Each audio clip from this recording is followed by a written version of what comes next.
Seigneur Jésus-Christ, l'amour de Dieu le Père et la communication de l'Esprit de Dieu reste et demeure avec nous. Demeurez dans la présence de votre Seigneur et rentrez rassurés qu'il chemine avec vous. Soyez rassurés de sa présence, soyez rassurés de son amour et soyez surtout rassurés du don de l'Esprit qui vous donne encore ce jour. C'est au nom du Père, du Fils et du Saint-Esprit. Amen. Bonne fête à nous tous. Le lien du texte que nous avons partagé, nous pouvons retenir que la présence de l'Esprit de Dieu en nous nous confère beaucoup d'attributions.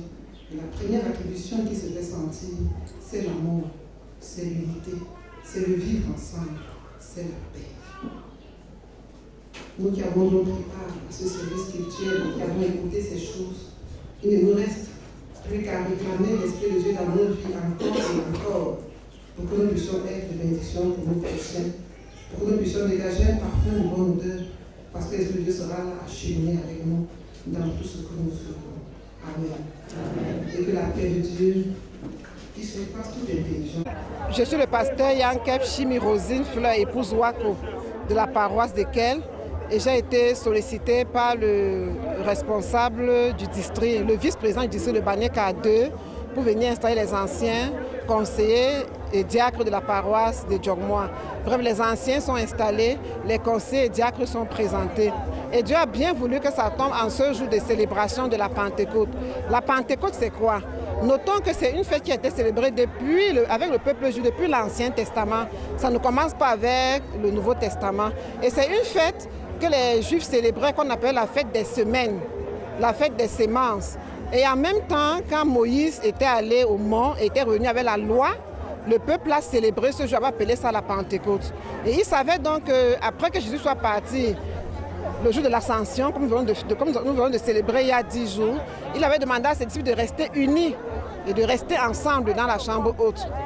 Pendant qu'ils s'apprêtaient donc à célébrer cette Pentecôte juive d'antan, voilà, l'Esprit de Dieu est descendu avec des langues de feu.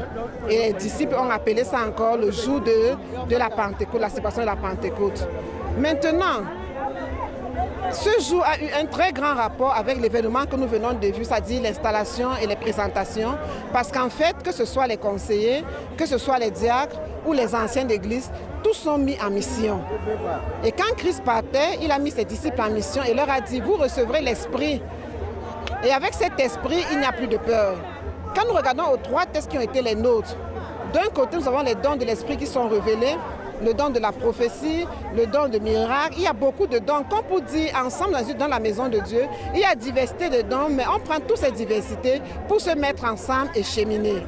Et même quand l'Esprit est descendu, c'était dans le souci de tonifier les disciples pour qu'ils n'aient plus peur et qu'ils aient la force. Et quand on regarde le texte de l'Évangile qui est celui de Jean, là encore, le Seigneur donne la paix à ses disciples. À 2 reprises, il leur a dit, recevez la paix, et il les a envoyés en mission, comme pour dire au finish. Et les chrétiens ont perçu le message, je pense. Nous avons l'obligation de nous mettre ensemble, dans la paix, dans l'amour, pour que la mission que le Seigneur nous a assignée porte. Tant qu'on ne sera pas unis, tant qu'on n'aura pas l'Esprit de Dieu qui viendra œuvrer en nous, il ne sera pas facile de porter la mission qui est la nôtre. Voilà en fait la quintessence du message qui a été le nôtre ce jour. Merci. Merci beaucoup.